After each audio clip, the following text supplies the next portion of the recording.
Greetings of the day. I am Pratibha from Omkara learning. आज हम बात करें कि इंसुलिन किस तरीके से वर्क करती है। पैनक्रियाज एक ग्लैंड होती है बॉडी के अंदर जो कि हमारे स्टमक और हमारी जो इंटेस्टाइन होती है उसके बीच में होती है।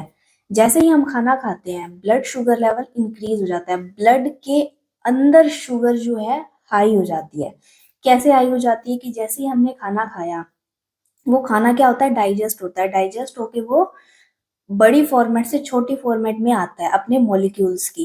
तो बड़ी फॉर्मेट क्या है, कार्बोहाइड्रेट फैट है, उससे छोटे छोटे मॉलिक्यूल्स बनेंगे ग्लूकोज के, एमिनो एसिड्स के, तो वो डायरेक्टली ब्लड में ट्रांसफर कर दिए जाते हैं। जैसे ही ब्लड शुगर लेवल इंक्रीज होता है इंसुलिन वहां पे पहुंच जाता है। इंसुलिन क्या करता है, बॉडी की जो सेल्स होती है हमारी उनकी ट्रांसपेरेंसी को एनहेंस कर देता है। जिससे क्या होता है, ट्रांस ऐसे ही देखो सेल का जो प्रोसेस होता है ना वो इस तरीके से कॉम्पैक्ट होते हैं कि सेल के अंदर ऐसे ही कोई भी चीज नहीं जा सकती, सेल किसी को अलाउ नहीं करती इस तरीके से जाने के लिए। तो इंसुलिन क्या करता है, उसकी ट्रांसपेरेंसी को एनहेंस करता है जिससे जो ग्लूकोज के मॉलिक्यूल्स है वो सेल के अंदर चले जाते हैं। जैसे ही वो सेल के अंदर जाते जाएंगे तो लीवर क्या करता है, लीवर की सेल्स का इसमें बहुत इंपॉर्टेंट रोल है। लीवर क्या करता है, उस ग्लूकोज को ग्लाइकोजन में कन्वर्ट कर देता है जिससे अल्टीमेटली क्या हो गया, ब्लड के अंदर ग्लूकोज लेवल क्या हो गया, डिक्रीज हो गया। दूसरी चीज क्या होती है कि एमिनो एसिड्स आए।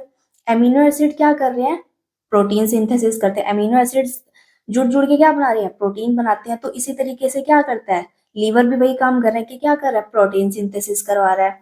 तीसरी चीज जो होती है वो ये होती है कि फैटी एसिड बनने लग जाते हैं।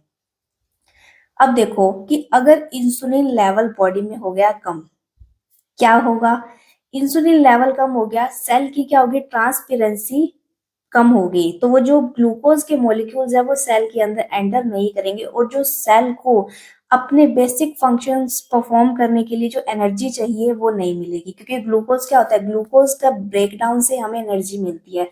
इसीलिए तो बोलते हैं कि हमें ग्लूकोज पीना चाहिए जब हमें एनर्जी, हमें डिहाइड्रेशन होता है तो हमें क्या करना चाहिए, हम कहते हैं ना ग्लूकोज पियो एनर्जी मिलेगी। तो ग्लूकोज के मॉलिक्यूल्स ब्रेक डाउन होके क्या बनाते हैं, एनर्जी प्रोड्यूस कर रहे हैं।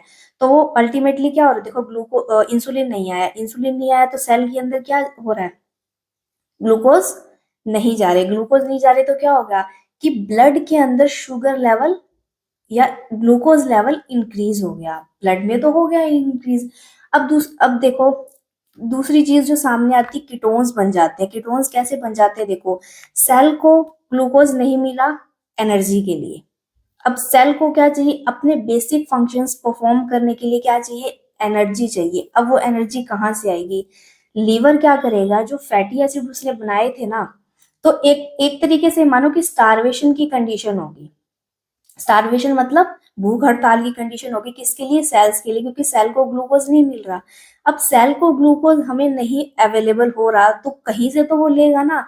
तो लीवर क्या करता है, फैटी एसिड को तोड़ता है। फैटी एसिड को तोड़ के क्या बनाता है वो, एसिटाइल को एंजाइम ए बनाता है। एसिटाइल को एंजाइम ए क्या करता है, वो कीटोन्स डेवलप करता है और वो कीटोन्स से वो जो सेल होती है वो क्या करती है, एनर्जी डेवलप करती है।